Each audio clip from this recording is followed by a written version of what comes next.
মেয়েবেলা থেকে অভ্যেস সরস্বতী পূজার দিন একটু ঘুরতে না বেরোলে মনটা একদমই ভাল লাগে না, মনটা জানি কেমন আনচান আনচান করে। আর এমনিতেও আমি একটু ঘুরতে ভালোবাসি, কোনো কিছু সেলিব্রেশন হলেই ঘুরতে যাওয়ার কথা বললে মানে এক পায়ে খাড়া। তো যাই হোক, সকালবেলা ছেলেকে স্কুলে পাঠিয়ে দিয়ে আমি ওইদিকে রেডি হয়ে গেছি। আর হাতে যে চুড়িটা পরলাম সেটা আমাকে তোজোর টিউশন ম্যাম গিফট করেছে। চুড়িটা কিন্তু বেশ দেখতে, আমার ভীষণ ভালো লেগেছে, তাকে অনেক ধন্যবাদ এই চুড়িটা গিফট করার জন্য। তো ছেলে স্কুল থেকে আসার পর আমাদের বাড়ি থেকে বেরোতে বেরোতে অনেকটাই দেরি হয়ে গেছে, মোটামুটি বেজে গেছে 2:30। তো যাই হোক, তাড়াহুড়ো করে বেরিয়ে পড়লাম। এবার কিছুটা রাস্তা আসার পরে কর্তামশাই বলছে বাইকে তেল শেষ, এবার তেল ভরতে হবে। আর আমার তো কোথায় যাওয়ার সময় কোথাও সময় নষ্ট করতে ইচ্ছে করে না, মনে হয় ওখানে কতক্ষণে গিয়ে পৌঁছাবো, কতক্ষণে সবাই মিলে আনন্দ করব।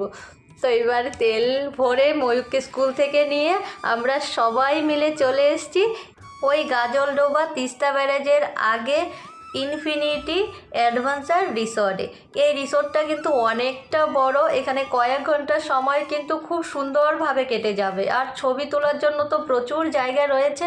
তো আমরা এখানে 1 ঘন্টার সময় কাটিয়ে এবার রওনা দিলাম শিলিগুড়ির দিকে।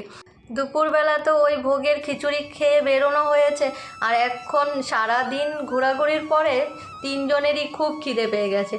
তো এবার চলে এসেছি খাওয়া দাওয়া করতে। তো আমি নিয়েছি এখানে ভেজ থালি, যে তোমরা কি খাবে খাও, আমি কিন্তু এই ভেজ থালি খাবো, কারণ আমার ভাত লাগবে ভাই। আমি ভাত ছাড়া এখন আর অন্য কিছু খাবো না। তো আমি ভাত নিয়েছি আর তারা নিয়েছে চাট। তো এবার খাওয়া দাওয়া করে বাড়ির দিকে রওনা দিব। তাহলে চলুন, ভিডিওটি এখানে শেষ করছি। আপনারা সবাই ভালো থাকবেন, সুস্থ থাকবেন। আবার আপনাদের সাথে দেখা হচ্ছে নতুন একটা ভিডিওতে।